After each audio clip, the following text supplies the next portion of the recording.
Hey guys, galing pala kami ng daddy ko sa Divisoria. Bago lang kami bili itong isang shotgun na may buntot dito. Tapos isang Excalibur 45. So unahin lang natin to si Excalibur 45. Mas maganda yata itong napili ko, si Excalibur. Wait lang. Mabigat siya, parang hikapan na pero so parang tunay yata na baril. Kasi pag mabigat parang totoong baril eh. So yun guys, buksan lang natin ng mabuti para make sure na kailangan lang natin ng ganito. Parang nakadikit na parang plastic. No? So yun na nga. Buksan na natin. Ito yung bago kong baril na nabili ko sa Divisoria. Ang ganda. Wow. Bang bang bang. Batang Quiapo. Batang Quiapo talaga to. So ang ganda-ganda niya guys. Ganito lang natin yung camera. Ayos lang natin mga tol. Ito. Kung paano ko siya dinidescribe sa inyo. Ito. Ito lang natin na ng mabuti. Tapos itong isang shotgun.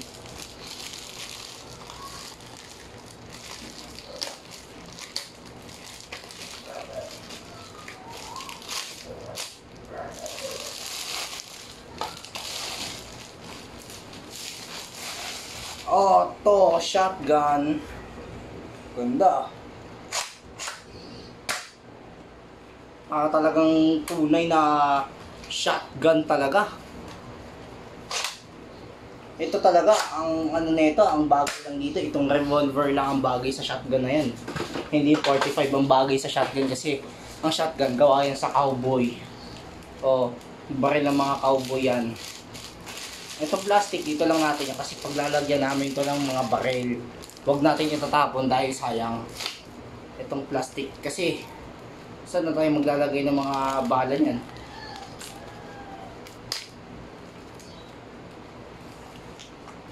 So yun guys, lalagyan na natin sa ganito, kanyang kwan. So yun guys, mas maganda itong si shotgun kesa sa 45.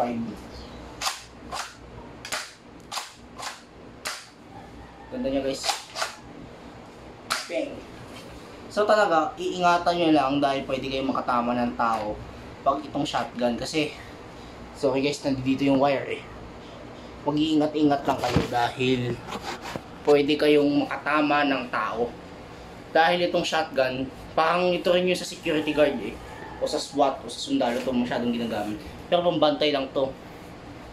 Pero sa mga pulis, hindi ko sila nakikitang may shotgun kasi bawal lang sa kanila yun.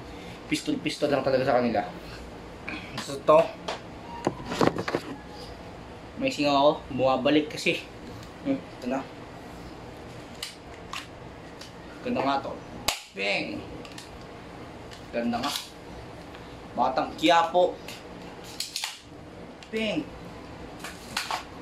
So in case may papakita pa ako sa inyo na revolver. Kasi itong revolver, bagay siya sa shotgun ko eh. Ito yung revolver. Ito yung shotgun. So talaga, bagay talaga sila kasi pares talaga to ginagamit sa security guard. Itong baril na to, itong revolver, tapos itong shotgun.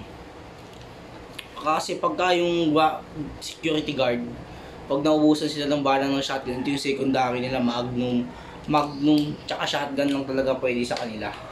Kasi nakikita ko sa mga gwardiya, yung ginagamit talaga nila, itong revolver, tapos itong shotgun. Dalawa lang, shotgun, revolver, tsaka 1911 lang yung ginagamit lang nila pang protection.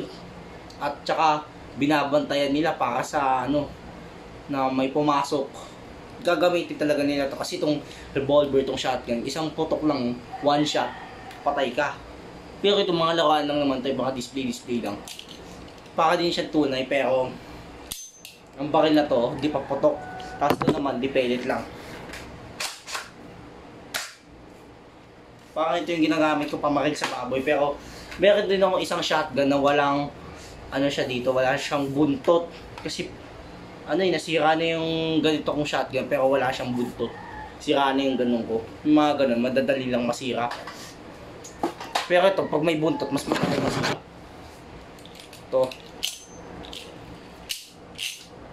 Mas maganda nga itong revolver. Kaso lang, ang pinagkaiba lang nila sa sa bala is ito kasi yung kulay pula, yung pulburang pumuputok. Yung ito sa baril na to. Yun lang ang pinagkaiba nila kasi ito. Bulitas ang bala na ito. Kulay pula na pulbura. So balik na natin to. Kasi nandoon yung MEU ko. Kung gusto nyo sa vlog ko, punta ka lang kayo sa comment section sa panonood ng mga vlog ko. Ganyan. Kung gusto nyo ito, mag-MEU kayo. Para kung gusto nyo mas malakas pa na baril. Ganito po. MEU 1911. Maya na hindi kami nakitang 1911 sa doon sa Divisoria gas type. Pero mas maganda pa dito. Pero ito, hindi ko lang ginagamit eh. Baka masira, huwag lang natin masyadong kalabitin. Kaya tanggal lang natin magazine. Dito tapos baka masira.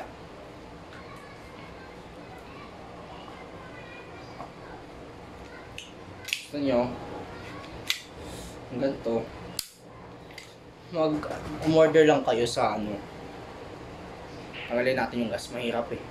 Huwag na natin tanggalin yung gasolina para kasi yung MEU ko hindi ko lang gagamitin dahil iniingatan kong masira to eh. Iniingatan ko na wag mo siyang masira dahil pag nasira wala akong pang gagamitin pamari sa mga pusa sa gala.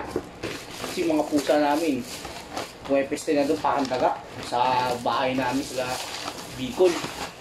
Halos talaga pinagpupuntiryan yung mga pagkain ng alaga namin pusa, si Cosmos. Yun talaga.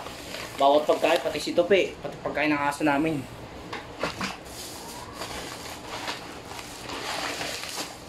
Ito, subukan natin to kung malakas. Yung sa taas, tong